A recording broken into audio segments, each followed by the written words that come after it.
Hey, how's it going, and welcome to another video. Alright, so, as of a few nights ago, I have finished Persona 5 Royal, and I thoroughly enjoyed it. I really liked all the new additions, and I just feel like that kind of spark in my head that really just enjoys Persona 5 is back. There was a time back in like February and March where I was kind of just frustrated from the constant influx of Persona 5 information. And that's what led me to taking so long to get to Royal, but getting off of Twitter absolutely helped with that. I feel like advice for anybody who feels burnt out on a series or just tired of seeing it, just stop using Twitter. It's a hell pit of arguments, like weird, crazy fanboys, the most baffling, stupid opinions you've ever seen. And at least for me, a couple months away from it definitely did me some good, so that's your obligatory Twitter sucks for the video. But if I had to say in one word, what is the thing about Persona 5 Royal that I found the most compelling, I would say it is Maruki. Dr. Maruki has become not only one of my favorite Persona 5 characters, but I think it's pretty safe to say he's now one of my favorite characters from anything in general. So I think I should start from the very beginning. When Maruki was first revealed, I pretty much had this gut feeling that this was a character of more importance than Atlas was leading on. And some of you may remember, back when Royal, before it even came out, me and Medi and Flair did two speculation videos. One was a lot more of a grounded, normal, kind of oh, what do you think is gonna be in Royal? And the second one was Persona 5 Royal Schlockulation, where we came up with this asinine theory that Dr. Maruki was going to be the main antagonist of Persona 5 Royal, and he was going to use some ability to basically make people's wishes come true. And he was using his position as a counselor to kind of facilitate that. So, you know, stupid theory, which we were 155% correct on. Looking back, it's actually kind of spooky how correct we are. You know, I highly encourage you to go back and rewatch that video. I'll have it linked in the description, but I would say rewatch that video and keep in mind the fact that this was before the game came out, and all we really knew about the character was that he was a counselor, and I think we had some screenshots of him. Obviously, some of the minutia of it all is missing because we're not ultimate god sages, even though we're pretty close, but I think y'all gotta give us some credit for that one. We were pretty accurate in our prediction. And unfortunately, due to just the fact that, you know, it took me so long to finally play Royal, I was spoiled. I was pretty much made aware of the fact that my predictions were in fact accurate. And I had seen a couple other little things about Maruki. I think I had seen his palace getup, but beyond that, I went in pretty blind. I didn't know what the confidant was gonna be about. I didn't know exactly how he would be integrated into the story. Just enough to kind of be to have that mental satisfaction of knowing, yeah, I totally called it.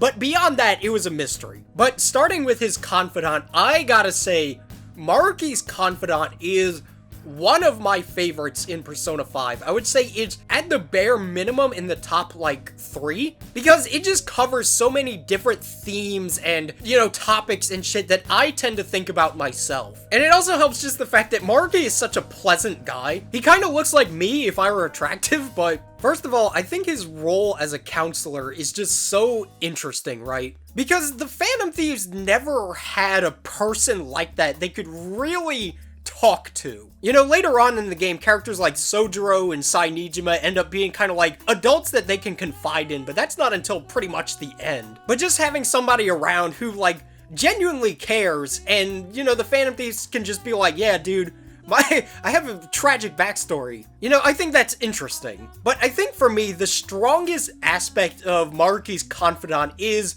just the kind of question it asks of, does pain need to exist? And I think one of the things about Persona 5 that kind of held it back for me was the lack of a theme that I could really kind of attach myself to. Or a sort of overarching question that the game asked, because a lot of my favorite stuff ever kind of has a pretty powerful or dominant theme throughout it. You know, Persona 3, for example, is the theme of death and the value of life and what it means to live. And so when I finished it, I had all these different thoughts in my mind about you know, the value of life and the idea that you shouldn't just give up, and the fact that you only live once, so you might as well, spend that life to the fullest. Or in Gurren Lagann, which is my favorite anime, the themes of, progression, of never giving up, of evolving. And Persona 5 obviously has themes, you know, rebellion is the overarching sort of theme of it. But you know, like, I finished it and it didn't really bring any new, like, kind of thought into my mind. I never had any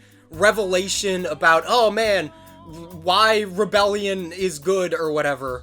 You know, there's obviously a lot of stuff in the game I find interesting. Like, I actually think that the Okumura arc has a really interesting thing going on with, like, internet fame and not letting that corrupt you, and the influence that literal complete random strangers can have over your life. I think that kind of stuff is interesting. But, you know, beyond that, I finished Persona 5, and I don't think it really instilled any particular new deep thoughts into my mind. Not saying that every single thing ever has to, like, revolutionize your method of thinking, but in the long run, I ended up thinking a lot more about just, like, weird, random, like, goofy writing about it, like, you know, how weird Akechi is and stuff like that, instead of thinking about a cohesive kind of theme of, like, you know, life and death, like in Persona 3. But I think something about Maruki's confidant that immediately grabbed me was just the fact that it asked that question, you know? So it was a little bit jarring going from, you know, not really expecting too much out of the confidant to having it slap me in the face and straight up ask me, does pain need to exist?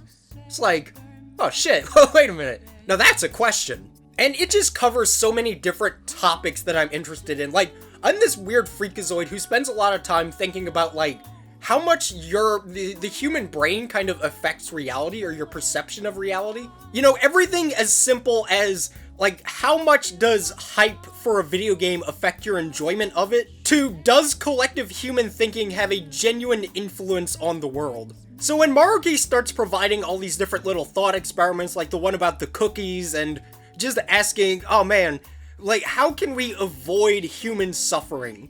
And talking about the kind of intangibility of emotional pain, I find all that to be really interesting stuff. Since I think that's, like, one of the most interesting things about Persona 5 is just the existence of the metaverse and cognition and the idea that your thinking has a tangible effect on the world. So to have a character in the game who's kind of just like, alright, let's talk about that, I think is really cool. And Maruki is just such a pleasant character. Like, he's such a nice guy. The stuff he kind of brings up is so interesting. He always has snacks and treats, and it was always fun whenever one of the other party members would go to get some counseling. Since I think that's kind of just a unique dynamic. Like, the Phantom Thieves are usually, like, they're always kind of together. It's pretty rare when you see just, like, just one of them talking to another character, you know? You know, there's not really a lot of scenes where, like, Ryuji, I don't know, goes to talk to some character and you're not around, right? And so that's just kind of, I think, neat to have these characters who are clearly in a lot of emotional distress about their past going and just, you know, talking to somebody about them. And I think in our original, like, Persona 5 Royal Speculation video, we were kind of under the assumption that he would be using this knowledge for a malicious purpose, since, you know, if he's a counselor, now he can learn about their tragic past, and he can learn all their weaknesses, the things they're attached to, things they're afraid of, and kind of use that to his advantage. But no, he's just a nice guy.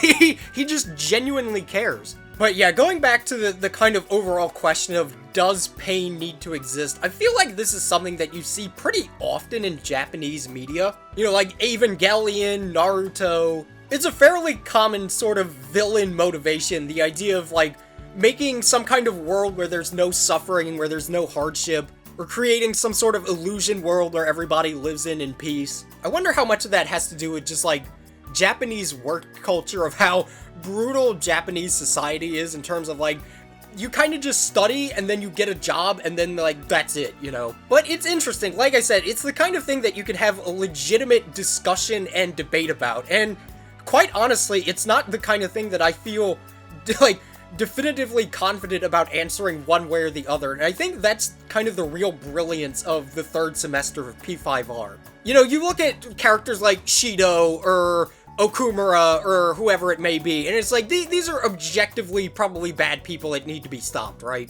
Yaldabaoth is an evil god entity who wants to control mankind, so that's bad. And I just think that Maruki's confidant really comes together so well in terms of, like, encompassing the themes and kind of even, like, the game world mechanics of Persona 5, talking about cognition and the human heart. His own story is pretty interesting. He's just such a nice, lovable guy. And it, of course, asks a genuine question about, like, human suffering if it needs to exist, ways that you could theoretically, like, mend emotional wounds. If this were an episode of The Confidants, I think I absolutely would have given this a grade. It's one of my favorite confidants. I think it's one of the strongest confidants that they've written. And even if Maruki was just like, he was just the counselor, like, if all he is, his whole role was just being a confidant character, it would still be an extremely strong confidant and a great memorable character. So, the third semester is where Maruki goes from being a confidant and a character that I really enjoyed to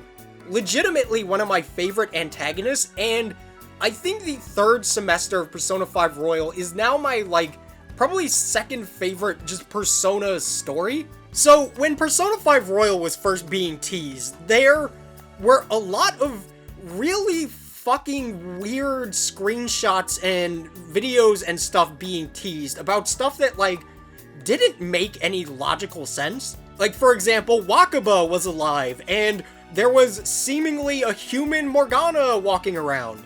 And I think we were, like, when we were originally speculating, we were kind of stuck in between two possibilities for what's happening here. The first option is that Atlas is doing some really, really stupid shit and negating the, like, original tragedy of Persona 5 and just saying, it doesn't matter, actually Wakaba is alive, and actually Morgana is a human, you know, just like this blind wish fulfillment kind of shit. And I think that's when I kind of had this realization of, like, you know, just thinking, oh, this is just wish fulfillment, and that's when it hit me. That's exactly what it is, and I thought, at least to me, it's more logical, the idea that this is more of an in-universe fucking with the character's own desires, rather than just Atlas being like, oh, some people, I guess, want Wakaba to be alive, so let's do that. And so you get into the third semester, and things are not quite right. You know, it runs the gamut from An hanging out with Shiho, which is like, you know, a fairly plausible thing that could probably happen in a few months or years' time, right? Ranging all the way to Haru being like, oh yeah, me and my dad are gonna go hang out. And it's both super uncomfortable and also both, like, it's really sad, but also it's kind of just a happy thing too. It's this fucked up conundrum where I really enjoy these characters and I really want to see them happy, but the thing is that, like, most of these people are dead or, like, in prison or a cat, so, you know, most of this shit is not, like, feasible, right? And eventually you learn that the perpetrator is the man with the plan, Dr. Maruki, who totally has his hair slicked back like Aizen, exactly as I said he would do. I was expecting there to be, like, a moment where, you know how Maruki's hair is usually scruffy? I was expecting there to be a villainous reveal where he's like, I am evil, and then he slicks his hair back like he has it. And I think that was, like, my overall kind of feeling going into it, was that Maruki would just kind of end up being evil. And he really isn't, like, at all. I mean, obviously you can have the subjective debate about if what he's doing is evil or not, but I think part of the beauty of it is the fact that unlike every other Persona 5 villain, Maruki's intentions are genuinely good. Maruki is not a villain, he's an antagonist. And I know a lot of the time the two terms are kind of used as synonyms, but an antagonist is just like the opposing force of the protagonist, not necessarily an evil person. And that's what I think is so wonderful about it, and something that I think was kind of missing from Persona 5 is just the fact that Maruki isn't just an evil force to be stopped. He's just a person with a different philosophy on how the world should be, on how to deal with pain and suffering. And the thing that's so incredible about him is the fact that he legitimately cares about everyone. Like, so often in fiction, you'll have the antagonist or villainous character, like, at least have a couple of different moments where they kind of reveal their villainy, right? There always seems to be that scene where it's like, oh, I'm going to shoot you now because I am the villain, or whatever it happens to be. But ultimately, the problem, I think, comes in the fact that he's forcing this fake reality onto people. You know, it's not one of those situations where you can choose whether or not you want to be a part of the collective. It's like, Maruki is going to make you happy, based on whatever he considers, like, happiness for you to be. And that gets into this, I think, really interesting kind of debate of, like, is it moral to force good upon people? And it's really not the kind of thing I think you can easily answer, right? Like, I'm generally of the belief that, like, forcing somebody to do a thing they don't want to do is evil, right? But then it's like, is it evil to force your child to go to the doctor? Is it evil to force somebody to accept a quote-unquote happy reality? I don't know, and I think the fact that, like, I even have to ponder that as a question, because, like I said, I think the beauty of it is that instead of thinking, like, oh man, Akechi doesn't really make sense, Yaldabaoth is, like, poorly written, or whatever it happens to be, you know, thinking about flaws in the writing of Persona 5, Royal has now posed a series of genuine questions that don't have easy answers, right? And his palace is so good, dude. Like, I genuinely think this is probably my new favorite palace. And now, like, looking back retrospectively, I kind of wish the rest of them were designed in the same way that Maruki's was. And I mean that less in terms of, like, gameplay mechanics or whatever. I mean more in terms of just, like, painting a picture of the character's life and mentality. You know, comparing it to somebody like Kanashiro's, where I think part of the issue maybe is the fact that so many of the palaces are just so kind of over the top and painting a picture of this person being shitty. It's like, yes, everybody in Kanashiro's palace is an ATM because he thinks that they're all just money dispensers. And, you know, obviously that's part of the comedy of it, is just the fact that they think such wild, crazy shit. But I think the Dr. Maruki approach of showing the character's past and how they kind of ended up like how they are is so much more effective of a method, because you look back at pretty much all of the Persona 5 villains and you don't really see the connecting thread of how they ended up how they are. You get these tiny little nuggets and pieces, like, you know, Kanashiro again, he mentions, like, at the end, he's like, man, it's a dog-eat-dog world, I didn't do anything wrong. So from that, you can kind of figure out, oh man, he was just, like, this kind of loser, he was, like, lacking self-esteem or whatever, and eventually he ended up becoming, like, the exact same kind of person that he was so afraid of. But beyond that, I really don't know many of those villains as anything more than just villains, right? They feel a lot less like people and more just like evil forces. Like, just imagine how much more interesting Shido's palace would have been if, instead of going through it and getting, you know, all the different letters or whatever, like, that still could have been a thing, but imagine seeing a story about Shido, about how he was an up-and-coming politician who genuinely wanted to see change in the world, and even when he started to make headway in the political sphere, he still, like, just bureaucracy kept tying him down. He started to realize the flaws of such a slow system where everybody's always bickering and quarreling, and eventually he had this kind of realization of, like, people need to be controlled. There needs to be, like, a dictator, essentially, and that person has to be me. That way you could have seen the logical point A to B to C to D of how they started out as a relatively normal person into becoming the fucked up freak show that they are. Whereas the way it's kind of structured now, it's like we have a half of part A, and then we only really see the part D of, like, their evil mentality. Whereas Maruki's tells the entire story of, you know, how he first started to get interested in cognitive science, his story with his girlfriend, the struggles he faced trying to get his research going, how he discovered he had the power of actualization with his persona. And so when you finish his palace, you don't really think, oh, this is just a guy who, like, wants to make everybody happy for some reason. You really do genuinely understand the hardship he's been through and why he reached this conclusion about the world. And I think one of the things that's so compelling about it is the fact that he genuinely just thinks of himself as a good force, and in some way it's kind of hard to argue that he's not. And it's kind of hard not to feel bad for the guy in some sense. It's kind of like, imagine you're at Christmas or whatever with your family, and you bring them a bunch of presents, right? And you're like, oh man, they're gonna love these gifts, and nobody wants your presents. Would that not be the most heartbreaking shit? That's how Maruki feels. And that's part of what's so great about it, is that this is the calling card that you don't really want to send, or at least I didn't. You know, every other villain is like, yeah, let's get this piece of shit. I remember the first time I played Persona 5, when I gave the calling card to Kamoshida, and when Life Will Change started playing in the palace. That was one of the most exciting video game moments I think I've ever experienced. Just that feeling of like, we're gonna get this motherfucker. Because he's not some great evil, he's not about to take over Japan, he's not the leader of an evil corporation. He's Dr. Maruki, the guy who legitimately just wants the best for everyone. And man, the moment when you give him the calling card is you know, it's not this feeling of like, oh, you Phantom Thieves, oh, you motherfuckers. It's two people, two groups, I guess, that have a philosophical disagreement about how things should be. And you know, he doesn't take the card and goes, you will pay for this. He's just like, all right, I got you.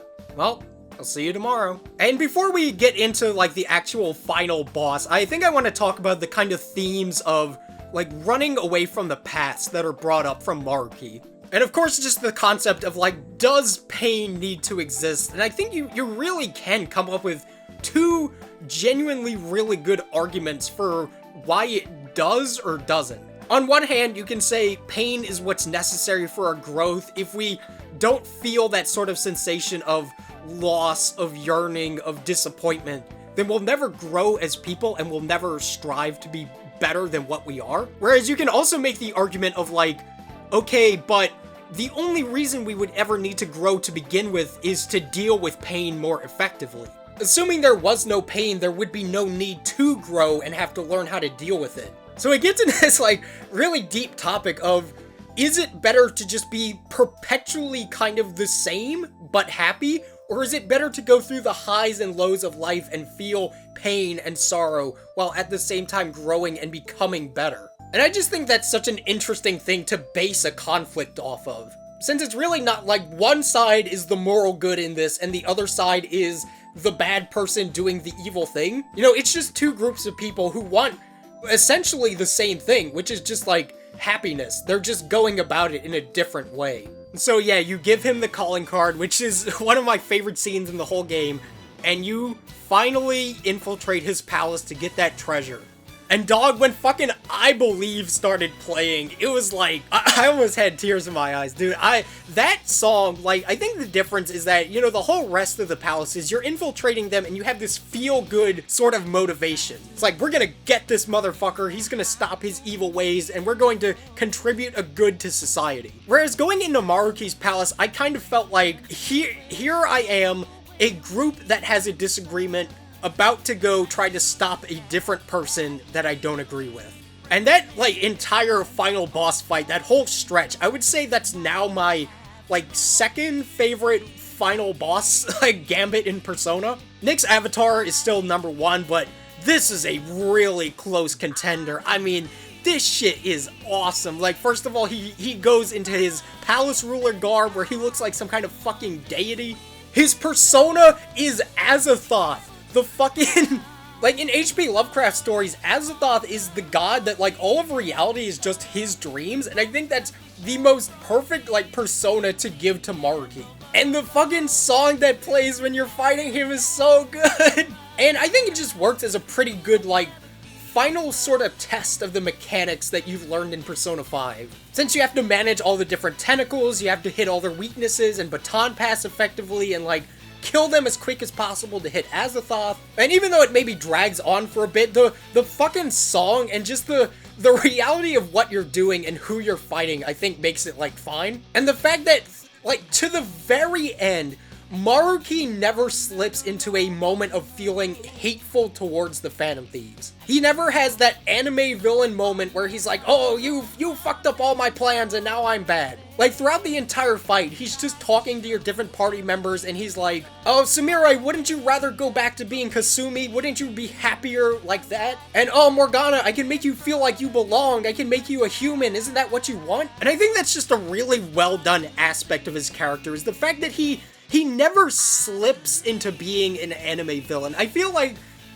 a lesser sort of writing strategy going on with Maruki would be like, you know, he has the moment where the kind of facade of him being a good person collapses, but he never slips into feeling spiteful towards the Phantom Thieves. He really does just believe that they're misguided and that his reality is the one that, like, people want. And after you finish the first phase and you think, alright, cool, it's done, then his fucking persona evolves. I'm pretty positive this is the first time that, like, an antagonistic character's persona evolves like that. You know, like, Akechi, it turned out he had two different personas, but that's not really the same thing. But I just think that's such a powerful moment, the fact that, like, just like everybody else, Maruki is somebody who has the potential to change and grow and find new resolve, and his fucking persona turns into Adam Cadmon. And when Throw Away Your Mask started playing, I was like, dog,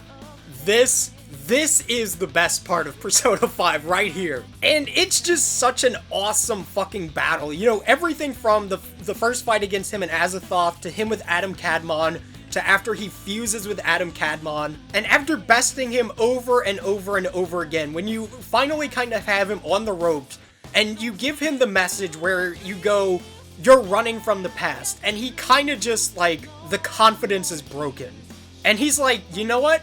I'm running from the past. And I think this moment is one of the, like, strongest scenes for me, because it's like, life sucks, right? Everybody has bad shit that's happened to them in the past. Life has never been easy for anybody. Everybody has something in their life that they stop and think, I wish that never happened. Or I wish I could go back and do something differently, right? And that's part of what makes Maruki's just story and motivation so compelling, is that it's not from greed or pride or any, like, sinful thing in particular. It's just a part of the human experience that he's so upset about. And even after you think it's all settled and done, you've beaten him, you've beaten his evolved persona, you've beaten his persona fused with himself, the man is still not done, and he still hasn't truly given up on his ambition. And once again, there's no spite, there's no feeling of, the Phantom Thieves, those motherfuckers, they stopped me. Instead, it's just like, I need to get rid of all the regret that I have. I need to fucking just vent out this frustration and this feeling, and like, I just need to do something, right? And he's just like, I gave up everything, and it's a fucking slobber knocker, dude. It's just a good old-fashioned one dude fighting another dude over what they believe in, and it's such a good moment. And after he's beaten, Maruki's just like, I'm done, you guys win. And the only thing that I could feel towards Maruki at that moment was sympathy.